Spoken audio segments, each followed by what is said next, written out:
ভোটের আবহে রাজনৈতিক হিংসা কুলতলিতে মার পাল্টা মারের অভিযোগ ঘিরে চড়ছে উত্তেজনার পারদ।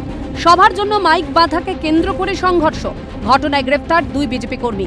জয়নগর কেন্দ্রের প্রার্থী প্রতিমা মণ্ডলের সমর্থনে কুলতলির দেউলবাড়ি গ্রাম পঞ্চায়েতের শ্যামনগর মোড়ে পথসভার জন্য মাইক বাঁধছিল তৃণমূল। অসুস্থ হওয়ায় তৃণমূলকে মাইক বাঁধতে বারণ করেন বিজেপি কর্মী জগদীশ সর্দার। তৃণমূলের অভিযোগ, জগদীশ সর্দার হামলা চালায়। দলীয় কর্মী শ্যামাপদ মাইতিকে মেরে কলার বোন ভেঙে দেয়। আমরা মাইক বাঁধছিলাম ইলেকট্রিক পোস্টারে। জগদীশ সর্দার এবং ধীরেন সর্দার বলে দুজন এসে, আর সুভাষ মণ্ডল, তারা কোন দল করে? তারা সব বিজেপি করে। ওরা মদ ফদ খেয়ে এসে বলে এখানে কোনো হবে না, করতে দেবো না বলে জোর করে সব মাইক টাইক খুলে ফেলে দিচ্ছিল।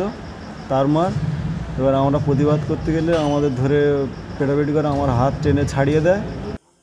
লোকজনকে একত্রিত করে পূর্ব পরিকল্পনা মাফিক আমাদের তৃণমূল কংগ্রেসের কর্মী, যারা নির্বাচন কমিশনারের দ্বারা বৈধ একটা পথসভার পারমিশন ছিল, সেই পারমিশন নিয়ে যখন মাইক প্রচারের মাইক টাইক বাঁধতে যায়, ওরা পূর্ব পরিকল্পিত ঘটনা অনুযায়ী আমাদের কর্মীদের উপর চড়াও হয়। মাইক বাঁধতে গেলে ওরা মাইক বাঁধতে দিচ্ছে না, এখানে প্রচার করতে দেবো না, এখানে প্রচার করলে মারধর করবো বলে সাম্যবাদী মাইতির প্রচণ্ড মারধর করে এবং আমাদের মাইকও সেখানে ভাঙচুর করে। বিজেপির অভিযোগ, মাইক বাধায় বাধা দিতে গেলে কর্মী সমর্থকদের নিয়ে জগদীশ সর্দারকে মারধর করে তৃণমূল। রেহাই মেলেনি তার স্ত্রীরও। ওই মাইকটা একটু বলেছি, আমার রসগোল্লা লোক বাইরে একটু সাইড করে দাও, সামনের দিকে দাও, আমার ঘরের দিকে দেবো না। সেই কথা শুনে ওরা একটু চড়া হয়ে এসে আমাদের বাড়ি আমার স্বামীর আগে মারে। ভদ্রলোক বলেছে এবং তার স্ত্রী বলেছে যে মাইকটা তোরা একটু মুখটা বাবা ঘুরিয়ে নে, আমার ঘরের দিকে রাখবি না।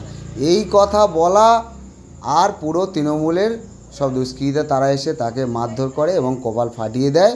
1 জুন ভোট জয়নগরে, তার আগে মারধরের অভিযোগ ঘিরে চড়ছে রাজনীতির পারদ। তমাল সরকারের রিপোর্ট, ক্যালকাটা নিউজ।